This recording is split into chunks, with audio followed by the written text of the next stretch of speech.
The Lannisters would burn with rage, the wall would fall, and the truth about Jon's bloodline would ignite all of Westeros. The silence in the black cells of the Red Keep was broken only by the scratch of damp rats and the quiet clink of rusted chains. Ned Stark sat hunched in the dark, his beard unkempt, his pride shattered. He had confessed to treason for the sake of his daughters, swallowed honor to preserve their lives. But mercy never came. Execution was still inevitable, and every second passed like the echo of a final breath. Yet unknown to all, fate was writing a different path. Varys, the spider, moved like a ghost through shadowed halls. He whispered to no one, but the echoes of his influence clung to every stone in the Red Keep. He found Ned in the dark, weak from hunger, but eyes still burning with the stubborn fire of the North. "There may be one way," Varys murmured, his voice softer than a breath. "A ship waits in Blackwater Bay. You, Lord Stark, and your bastard." Ned's brow furrowed. "Jon? He's at the wall." "He was," Varys said, "until he wasn't. The boy has fled Castle Black. He's headed south. I couldn't stop him, but perhaps you can meet him." And so it began. That night, cloaked in shadows and betrayal, Ned Stark was pulled from his cell by men loyal not to crown but coin. Gold bought their silence, fear bought their speed. The city never saw him leave. The escape lit a match under King's Landing. When dawn broke and the executioner's sword found nothing but air, Cersei Lannister unleashed fury that hadn't been seen since the Mad King. She stormed through chambers, robes trailing like fire, screaming for heads. Jaime tried to calm her, but the rage of a lioness denied her prey could not be soothed. "Find him," she spat. "I don't care how many die. Bring me Stark's head and the bastard's heart." Meanwhile, in the riverlands beyond the grasp of royal banners, Ned met Jon. The reunion was not of joy but disbelief. Jon rode alone, cloak stained with snow and ash, his sword Longclaw strapped to his back. When he saw Ned alive and breathing, the bastard dropped to his knees. "They said you were dead," Jon whispered, voice cracking with both hope and fear. "And they will still believe it," Ned answered. "We are ghosts now, Jon. And ghosts must move in silence." They did not go to Winterfell, not yet. Word of Ned's escape had spread like wildfire, and every road was watched. Every inn betrayed secrets for a single silver stag. Instead, they rode east, towards the Vale. Ned had once been like a brother to Jon Arryn, and perhaps his widow would still show kindness to a Stark. But even there, politics strangled loyalty. Lady Lisa, now unstable and paranoid, slammed the gates of the Eyrie shut at the first rumor of a Lannister envoy. She would not harbor traitors even if they were kin. Ned realized quickly, no gate in Westeros would welcome him. His name had become poison, and Jon's presence only made it worse. But Jon was changing. Every mile away from the wall, Jon's eyes hardened. His oath had been broken. He had abandoned the Night's Watch, betrayed the very code he had lived by. And yet, he felt no shame, no regret, only questions. Why had Maester Aemon suddenly spoken to him of Targaryens before he left? Why had Sam whispered that there was more to his birth than anyone had told him, as they hid in forgotten ruins? Hand caves lost to maps. Ned saw it in the boy, he knew. "You have questions," Ned finally said one night as the wind howled outside their small camp, "and I owe you truths." Jon stared into the fire. "Am I your son?" The silence was suffocating. "No," Ned whispered, "but you are my blood." The truth came not like a storm, but a slow, steady snowfall. Rhaegar, Lyanna, a tower bathed in her final cries. Ned had held that secret like a dagger to his throat for decades. Now he placed it in Jon's hands. The boy did not cry. He did not scream. He simply sat there, the firelight dancing in his eyes as everything he had ever known turned to ash. "I'm not a bastard," he said slowly. "I'm a Targaryen." "You are a Stark too," Ned added, "in ways that matter more. But identity could not be buried again. Not after it had surfaced. And Jon began to ask the questions that scared Ned most. If I'm the true heir, why should I hide? And in King's Landing, Daenerys Targaryen heard a whisper carried from a drunken sailor in the Free Cities. Eddard Stark, the man who defied kings and broke queens, still lived, and he had Rhaegar's son with him. The dragon, Queen's heart stopped. The fire crackled between them, casting tall shadows across the walls of the old shepherd's hut, nestled deep in the foothills of the Mountains of the Moon. Jon hadn't spoken in hours. His sword rested across his knees, his eyes fixed on the burning logs as if trying to find answers in the embers. Ned watched him carefully, the way he had once watched Lyanna when she grew quiet before storming into a fight no one saw coming. "We can still go north," Ned offered. "There are places beyond the wall even the Night's Watch won't follow. You'd be safe." Jon finally looked up, his eyes colder than the wind outside. "You said I'm the heir to the Iron Throne. You think the north is where I belong? Now?" "It's where your heart belongs," Ned said softly. "The rest of the world would rip you apart just to wear your name." But Jon didn't care about safety anymore. That boy had died in the snow when he fled Castle Black. This Jon, the one who now knew the truth, was becoming something else. He wasn't craving a throne, but he could feel the weight of what his name meant. If he stayed hidden, innocent men would die in his place. If he stepped forward, the realm might tear itself apart, or be saved. Meanwhile, chaos spread like wildfire through the capital. Cersei had put a bounty on Ned Stark and Jon Snow so large it made merchants abandon their wares just to search roads. Lords who had once sworn oaths now sharpened blades, ready to trade honor for gold. Tyrion, ever the realist, saw what was coming before even his sister did. "If Stark is alive," he told Jaime, "and the boy with him is who I think he is, the throne won't survive this, not with Daenerys already sailing across the sea." Jaime leaned back, his golden hand tapping against his goblet. "You think he'll rally the North?" "I think the North doesn't forget," Tyrion said, "and the South doesn't forgive." Far across the narrow sea, the ripple of the news reached Dragonstone. Daenerys paced the war room, the painted table lit with flickering torchlight. Her advisors whispered, argued, pleaded for caution, but her face remained unreadable. If Jon Snow truly was Rhaegar's son, then he was her nephew, and more importantly, he was a rival. "Should we find him?" Jorah asked. "We don't need to," Daenerys said. "He'll come to us, or to the throne. Either way, fire and blood will follow." Back in Westeros, Ned and Jon moved again. They couldn't stay anywhere too long. Every village had a pair of Lannister eyes, but word still traveled faster than horses. In the north, whispers crept through the halls of Winterfell. "Ned Stark lives. Sansa, a hostage no more but still," watched closely in the Red Keep, heard the same rumor in half-hidden conversations between handmaidens. She clung to it like a drowning girl clings to driftwood, but no place shook like the wall. Castle Black was in chaos. Jon's desertion was one thing, a shameful betrayal, but the news of his parentage broke the very foundations of what the Night's Watch believed. Maester Aemon, ancient and wise, locked himself in the library and wept for hours. "Another Targaryen," he whispered. "Another chance, or another doom." Samwell Tarly, heart heavy with guilt, began to read. If Jon was who they said he was, then the old prophecies of the prince that was promised might not just be tales. They might be warnings. Jon didn't understand the realm he was walking into. Every step south pulled him closer to fire, betrayal, and war. Ned could see it, the way he studied maps, the way he asked questions about Robert's rebellion, about Lyanna, about Rhaegar's dreams. The boy had always worn a cloak of doubt.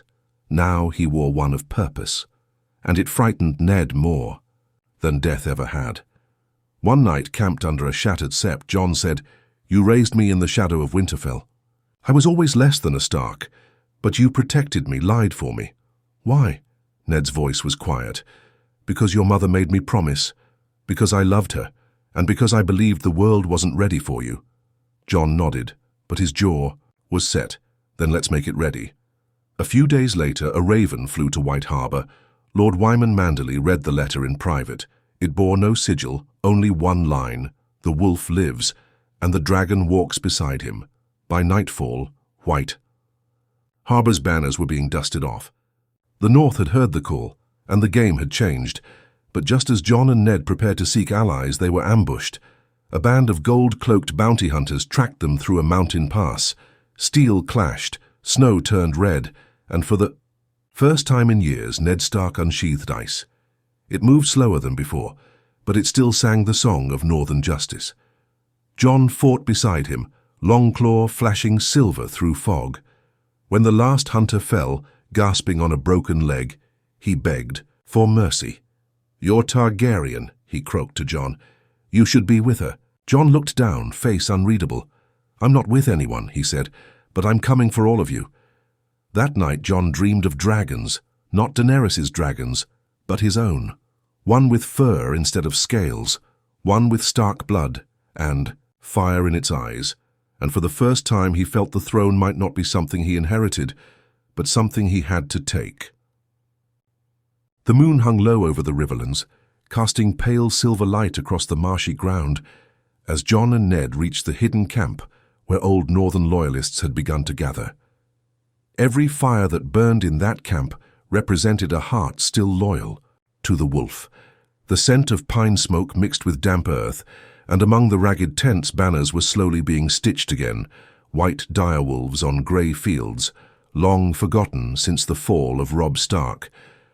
But this wasn't Robb's war anymore. Easy. Jon walked among the camp. Men stopped what they were doing. Some bowed their heads, others just stared. They saw Ned Stark back from the dead, and beside him a ghost from a bloodline long thought buried under dragonfire. "Lord Snow," one grizzled bannerman muttered. Jon paused. "Don't call me that." The man blinked. "Then what are you?" Jon looked over his shoulder at Ned. There was hesitation in his eyes. Doubt. He hated the idea of claiming anything. But this war wasn't about comfort. It was about truth. "I'm Jon. Just Jon," he finally said. "But I'm done hiding what I am." That night the firelight danced again, but this time around sharpened blades, not shadows.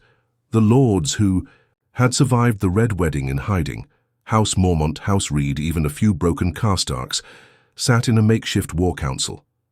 Ned stood at the center, older, more weary, but still the only man they trusted without hesitation.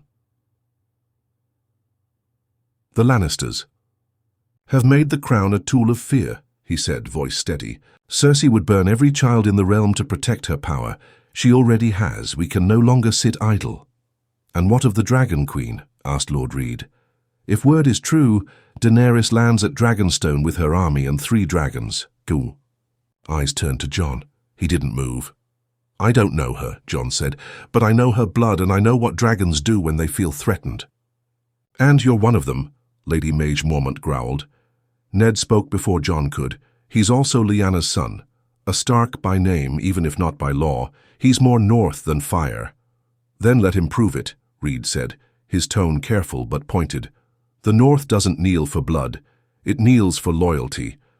Ned's hand closed into a fist under the table. They were right to be cautious. But this wasn't about bending the knee. It was about lighting a fire before the cold drowned them all. Far to the south, at Dragonstone, Daenerys Targaryen stood upon the cliffs and stared out over the narrow sea. The waves crashed like distant war drums, and her dragons circled above her in lazy arcs. Tyrion stood beside her, arms crossed, mind spinning. "You haven't asked about Jon Snow again," he said casually. Daenerys didn't look at him. "You've already told me he's Rhaegar's son, that he lives, that he might have claim to the throne, and that he's marching with an army of northerners," Tyrion added. "I know," she said. "So what would you have me do? Speak with him, offer peace. Allies win wars, not dragons alone." Daenerys' eyes narrowed. "And if he wants more than peace?" Tyrion didn't answer. He didn't have to. Back in the Riverlands, Jon stood at the edge of the encampment, watching as scouts saddled up. Word had reached them. Daenerys had landed, and Cersei had moved troops toward the Reach. War was erupting on every side, and they hadn't even chosen a side yet. "I can't outrun what I am," Jon said softly as Ned joined him. "I don't want the throne. But if I let her have it, will she burn the world for it?" Ned looked out over the forest. "I knew Rhaegar," he said. "He was kind, idealistic, but he thought prophecy could shape destiny. It destroyed him. His son doesn't have to follow that path." Jon nodded slowly. "So what do I do?" "You speak to her," Ned said. "Not as a Targaryen, as Jon Snow. If she listens..." There might still be a realm left to save. They made the journey under cover of night, riding hard for Dragonstone under the false banners of traders. Ravens flew faster than horses, but their goal was speed, not stealth, and when they arrived, Daenerys was waiting. The throne room at Dragonstone was cold, all black stone and jagged edges. Jon entered beside Ned, cloaked in furs, his sword at his hip, his name heavy on the air. Daenerys stood at the top of the steps, her silver hair braided with purpose, her eyes sharp. "You're the one they say was born of ice and fire," she said, her voice echoing in the chamber. Jon didn't flinch. "And you're the one they say was born to burn kingdoms." A tension filled the room, sharp, invisible, ready to snap. Ned stepped forward. "We didn't come to fight. We came to stop a war before it starts." "You're too late," Daenerys said. "The war is already here." Tyrion stepped from the shadows, then hands clasped. "Then maybe it's time for us to ask a question neither side wants to. Who actually deserves the throne?" Silence. Then Jon said, "No one. Not anymore." It wasn't what they expected. Not Daenerys. Not Tyrion. Not even Ned. "You have a claim," Daenerys said. Jon looked her in the eyes. "And if I used it, thousands would die." "Then what?" "Do you want?" "Peace," he said. "But not silence. I want the truth out, all of it." She watched him, saw the pain in his stance, the weight in his words. He wasn't here to challenge her. He was here to offer a future without fire and blood, and it terrified her more than any dragon could. And somewhere in the Red Keep, Cersei Lannister stood, before the Iron Throne with a message in her hand. The words were short, but they burned hotter than wildfire. "Stark lives. The heir walks beside him. Choose your war wisely." Her knuckles whitened as she crushed the parchment. "Then let the wolves come," she snarled. "I'll be waiting, waiting." The room fell into a strange, fragile silence. Jon and Daenerys stood facing each other in the war chamber of Dragonstone, two children of prophecy, both shaped by blood, war, and loss. Between them, Ned Stark watched like a man standing between fire and ice, knowing either could melt the realm or freeze it into ruin. He saw in Jon the quiet intensity of Lyanna, and in Daenerys the fierce ambition that had once glimmered in Rhaegar's eyes. "You want peace," Daenerys said again, more measured now. "But peace doesn't come freely. It must be taken, forced, if necessary. And the throne is mine by right." Jon nodded slowly. "Maybe. But if the cost of that right is wildfire in the streets, what's left to rule?" Tyrion leaned forward slightly, his eyes darting between them. "There's a war, coming either way. Cersei has already sent soldiers to the Reach. She's stockpiling wildfire beneath King's Landing again. If the wolves and dragons don't strike first, they may not get to strike at all." Daenerys turned to Jon. "Then will you fight beside me?" Jon hesitated. Ned could feel it, see the storm swirling just beneath the surface of his son's expression. Jon had lived his whole life believing he was nothing more than a Snow from the north. Now he was being asked to stand beside the last Targaryen, to become the weapon she wielded against the realm. "I'll fight," Jon said at last, "but not for thrones, not for banners." "Then why?" Daenerys asked, narrowing her eyes. "For the people who have no say in any of this," Jon replied. "The ones who'll die screaming when dragons fly and Lannisters burn." And for the first time, Daenerys looked shaken, not by his defiance, but by the clarity in his voice. He didn't want to conquer her. He wanted to stop her from becoming the very thing she'd sworn to destroy. The next days were full of hard decisions and darker letters. A raven was sent north, to Sansa. It carried Ned's seal. Its words were simple. "We are alive. We are not safe. Prepare Winterfell." Another raven flew to Samwell Tarly at the Citadel. Jon wrote that one himself, asking for everything, every record of Rhaegar's marriage, of Lyanna's final days, of any legitimacy that could silence the realm's doubts. And then they planned. It was Tyrion who proposed the most dangerous idea yet, a truce with Cersei. Invite her to a meeting, not with the goal of peace, but with the goal of showing her the truth, that the realm was bigger than thrones and crowns, that ice and fire were not mere words, They were threats that would bury every name, Lannister. And Stark alike. She'll never agree, Daenerys said. She might, Tyrion replied, if she thinks it's a trap she can exploit. Ned agreed reluctantly. If we're going to stop her, it has to be with proof, not promises. So they made a plan. Jon, Tyrion, and a small party would ride to King's Landing under a flag of truce. They would stand before the Queen herself and show her that the game had changed. But before they could move, another storm arrived. This, one not from the south but from the north. At the gates of Dragonstone, a rider arrived soaked in salt and blood. Arya Stark. Her face was pale, her blade slick with fresh violence. She had come alone, a ghost in leathers, carrying news that struck like a dagger to Jon's chest. Winterfell is not safe, she said. Littlefinger plays his games, whispering, poison into Sansa's ear. The north is divided. Ned's jaw tightened. I should have known Baelish would crawl back into our lives. Arya didn't blink. I'll take care of him. Jon reached for her shoulder. No. We do this together. But the timing was cruel. With the Lannisters growing more dangerous by the day, Jon could not abandon the plan. He needed to ride south and meet Cersei before she struck first. If he left now, he might lose his chance to stop a massacre. If he stayed, the north might. Fracture before his eyes. Ned made the choice for him. I'll go to Winterfell, he said. I'll stand beside your sisters, protect them, and if Baelish moves, I'll put him down myself. Arya grinned faintly. I was hoping you'd say that. Jon embraced his sister, held her tighter than he ever had before. You've changed. So have you, Arya replied. But I think we're still the same where it matters. And then they split. Jon and Tyrion rode toward King's Landing with a small escort, one that included Grey Worm and Davos Seaworth. Daenerys would remain behind at Dragonstone, watching, waiting. Her dragons circled above the cliffs like restless gods, but Cersei had already heard the whispers. She stood at the top of the Red Keep, staring across the city, her golden hair bound like a queen from legend. Jaime stood beside her, arms crossed, face unreadable. He's alive, she said coldly. Stark, and the bastard with him. Jaime swallowed. They're not coming for you yet. They want a meeting. Cersei's laugh was cold. A meeting? With me? After everything they've done? They want a truce.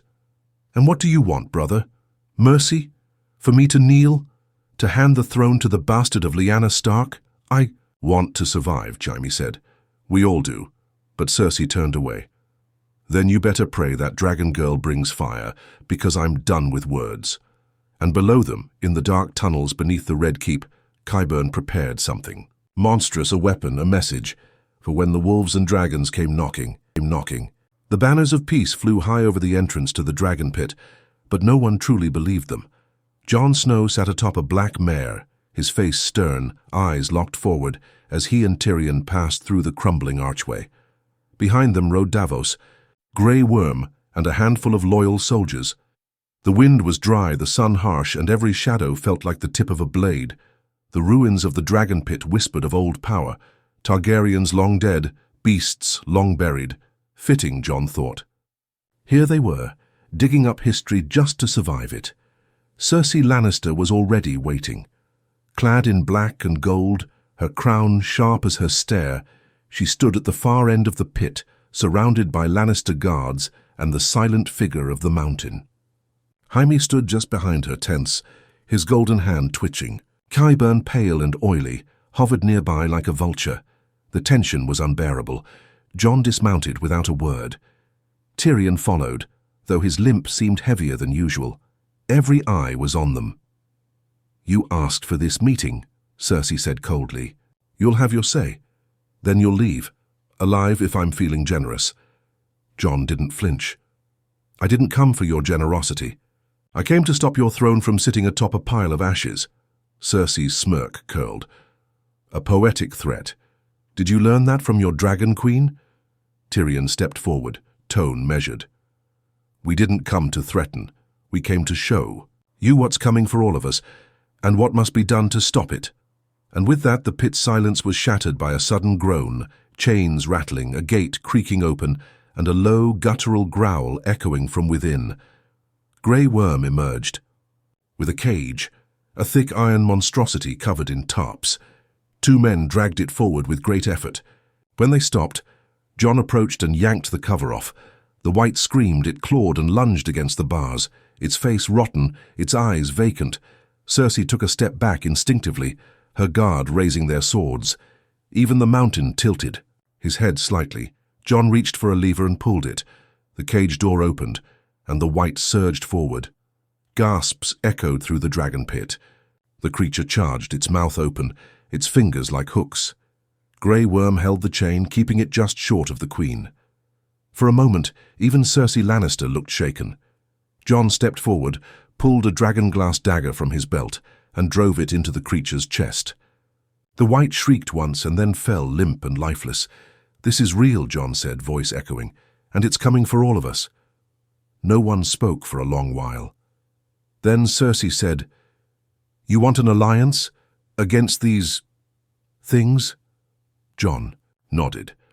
"It's not about alliances anymore, it's about survival." She turned to Jaime. "And what would you have me do, dear brother?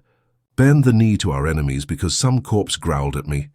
"They're not enemies," Jaime said carefully. "Not now." "They will be," she snapped, and then she smiled. "But I'll agree to a truce. For now." Tyrion's eyes narrowed. "You expect us to believe you?" "I expect you to appreciate the gesture," she said sweetly. "We will not attack until the threat is dealt with." But Jon could see it. Something wasn't right. Her words were too smooth, her agreement too easy. And behind her smile, something darker was moving. Back at Dragonstone, Daenerys received word of the truce, but her expression remained grim. She paced the war room, hands clenched. "She agreed?" she asked. "She did," Varys confirmed. "But not out of fear, out of strategy." "She's buying time," Daenerys muttered. "Planning something." "Then we strike first?" Grey Worm asked. "No," Jon's voice interrupted as he walked through the doors, having just returned. "We don't give her the war she wants." Daenerys turned to him. "Then what do we do?" "We unite the realm," he said, "piece by piece." And so began the second wave of their strategy, rallying the houses that had splintered after Robb Stark's fall, convincing the undecided, warning the fools who still thought they could hide behind Lannister gold. Ravens flew across the realm, carrying a name most thought long dead, Jon Targaryen, born of ice and fire, not a bastard, not a Snow. In Winterfell, Sansa read the raven with shaking hands. Arya stood beside her, blade resting against her hip. Both sisters looked up as footsteps echoed down the hall, and there at the end of the corridor stood their father, Ned Stark, alive. The reunion was quiet. No words, just tears, just arms wrapped tight, just the breaking of years of grief in a single heartbeat. But Ned didn't come back for joy. "He's coming," he told them, "Littlefinger, with a knife in each hand and poison on his tongue." Arya's smile was sharp. Let him come. The trap was laid, and this time there would be no trial, no mercy, just justice. Far to the east, on the edge of the world, Bran Stark opened his eyes from a long vision. Ravens flew in the storm above him. Winter was here, and the Night King had begun to move. His army of the dead had breached Eastwatch. The wall was falling, and no truce would matter once death reached the gates of Winterfell. Snow fell like ash across the north. Atop a frozen hill just south of the ruins of Eastwatch, Bran Stark stood unmoving. His eyes were pale, glassy, locked into a vision that spanned beyond time and place. Behind him, Meera waited, blade in hand, watching the sky darken unnaturally. The wall had fallen. The Night King now marched through the breach, the screams of the last defenders still echoing in the wind. Eastwatch was no more. The dead moved south, relentless, endless, silent, and Winterfell, his home, stood in their path. Bran's voice cracked into the air as he returned to his body. "He's coming. Not slowly. Not marching like before. He rides a storm." Meera looked up. "Then we don't have time." In Winterfell's great hall, Sansa sat at the high seat with Arya at her side. Ned stood between them, older now, more cautious, but still the Warden of the North in the eyes of those who mattered. The room was filled with northern lords. the old loyal banners finally rising again after years of silence. House Manderley, House Glover, House Reed. Even some broken pieces of the Carstarks and Umbers had returned, bloodied but still proud, and at the centre of it all was the letter, written in Jon's hand, not signed as Snow, but as Targaryen. The hall had gone cold when the name was read aloud. "A Targaryen?" roared Lord Glover. "And you want us to kneel to that?" "He's still Ned Stark's blood," said Lady Mormont, standing firm despite her youth. "He bled with us at the Battle of the Bastards. He's our king." "No," Sansa said calmly. "He doesn't want a crown, but he's the only one who can lead this war." Arya stepped forward, her voice low, dangerous. "The White Walkers are already south of the wall. In days they'll be here. You can argue about names and bloodlines after you're dead." Murmurs echoed across the room, and then, like a viper, Petyr Baelish spoke from the shadows near the fire. "All the more reason to make sure the North is unified. Under the right leadership." Ned's eyes narrowed. Sansa's voice was ice. "You speak like a man who believes he has influence here. I speak like a man who knows chaos is coming," Littlefinger replied. "And chaos, my lady, is a ladder." He took a step forward, voice rising. "You trust the son of Rhaegar Targaryen to protect you, the same bloodline that burned the North with dragonfire, that raped and murdered? Your own father died in the capital trying to expose them, and now he returns to place their last heir on a throne." The lords began to shift. Doubt crept in. But Arya didn't wait.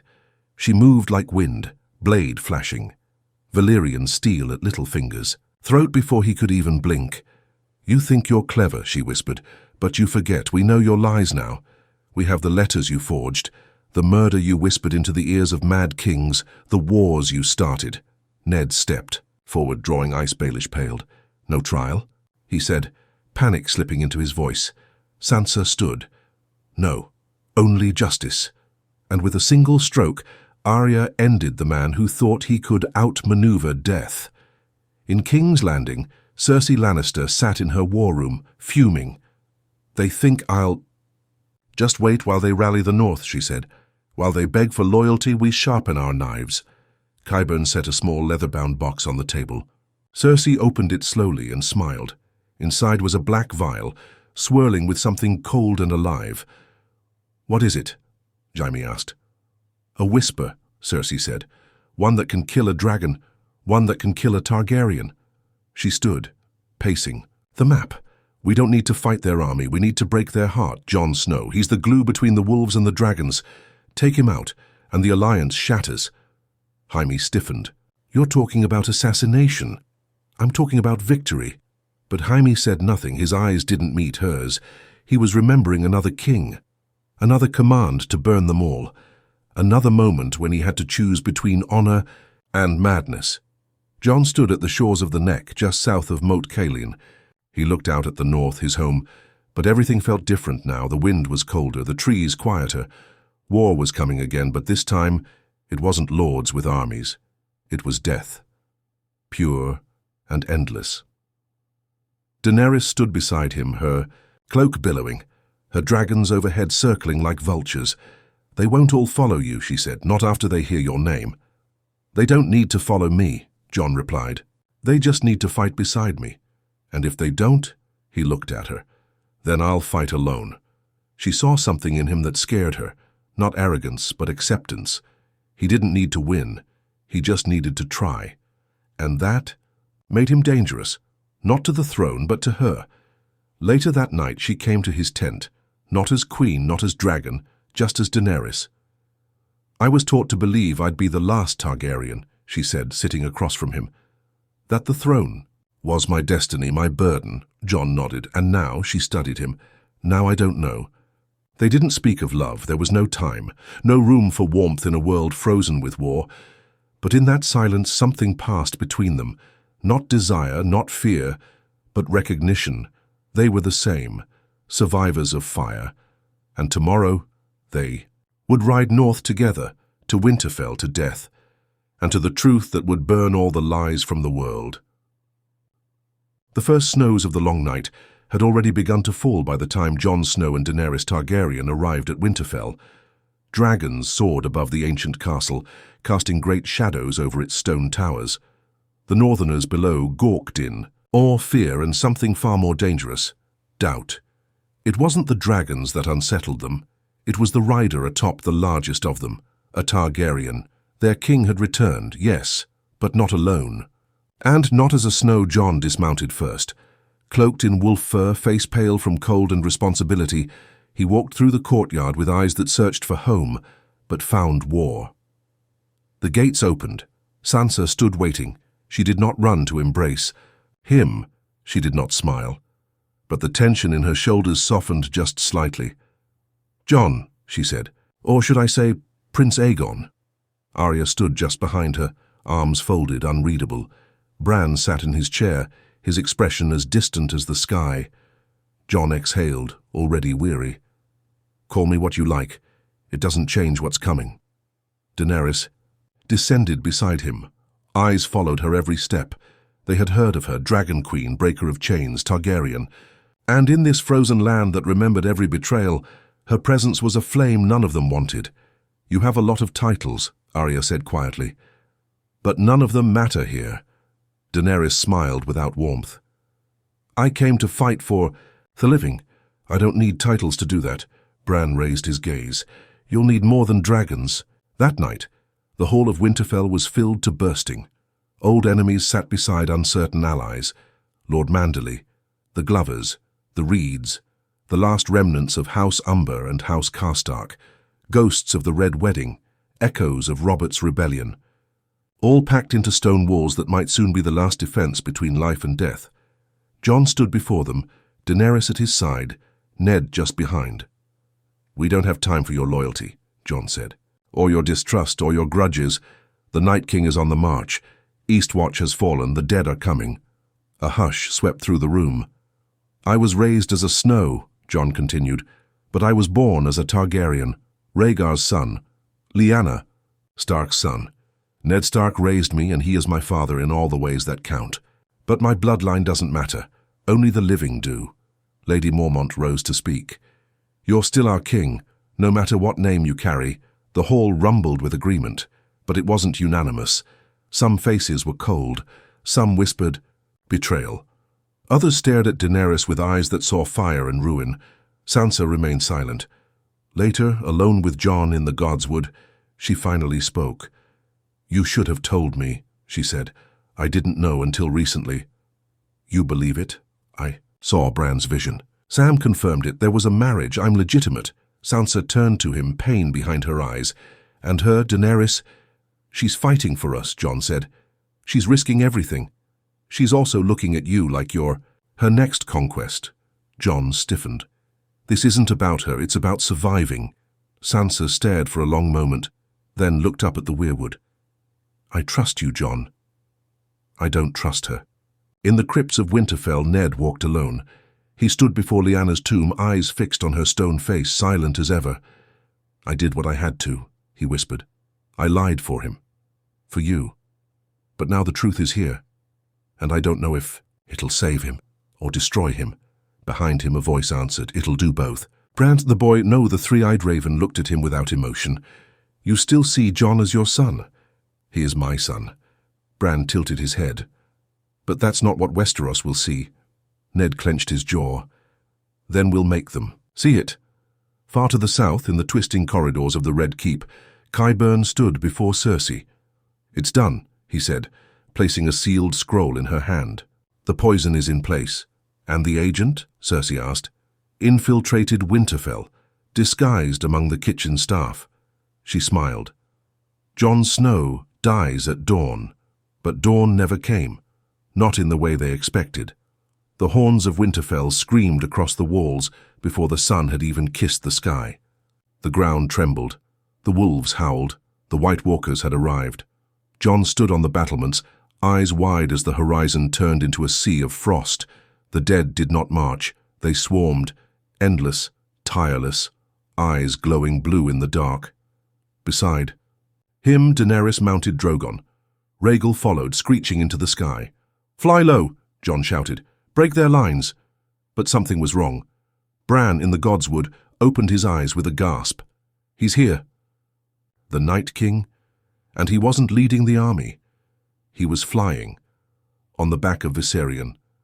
The dead dragon screamed into the night, icy flame tearing through clouds as it dove toward Winterfell. And then, explosion. The east wall erupted in fire and ice. Men screamed, the ground split. The battle had begun. In the chaos, a hand reached for Jon. A knife from a cook's cloak. It moved fast, toward his back, but Arya was faster. She tackled the assassin to the ground, blade flashing, poison spilled. Across the stone, Jon turned, stunned. "What? A Lannister's welcome gift," Arya muttered. "Cersei sends her regards." Jon stared at the battlefield beyond.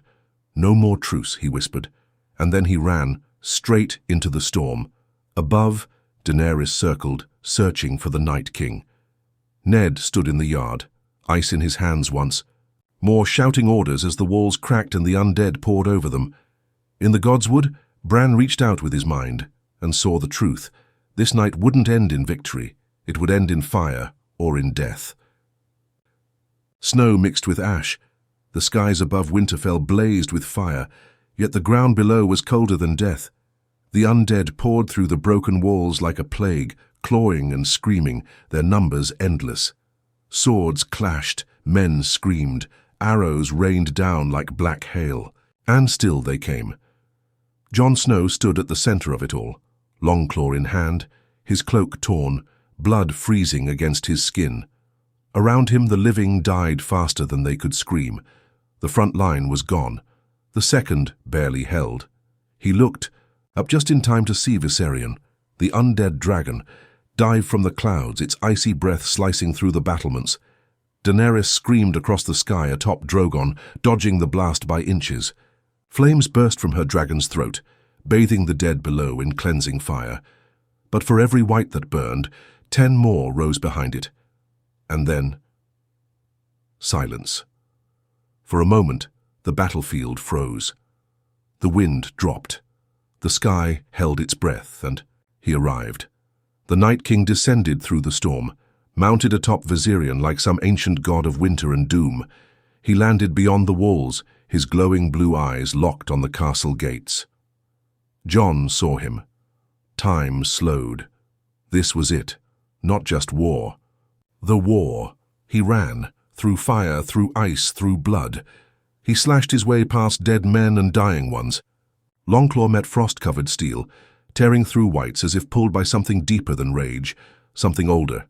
Destiny, memory, prophecy. The Night King walked forward, slow and calm, knowing no fear. Jon met him head-on, their blades clashed.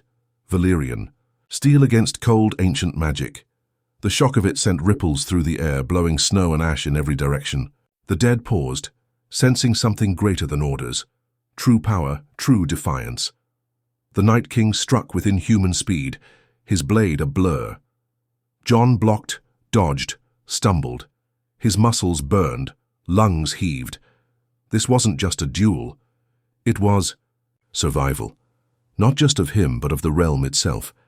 Behind him, the Godswood blazed with green fire, dragon-glass mines exploding where Arya had set traps. Whites fell in chunks, but it wasn't enough. In the courtyard, Ned Stark led the last. Defense ice, singing through air as he fought with the grim grace of a man who had already died once. Sansa and Arya stood guard around Bran, who sat beneath the heart tree, eyes rolled back, locked in vision. Then, something shifted. Bran's voice echoed across the weirwood, though his lips did not move. "He knows. He sees you, Jon. He knows what you are." Jon staggered under the weight of the Night King's strike, barely avoiding death. His sword flew from his hands, landing far behind him in the snow. The Night King stood over him.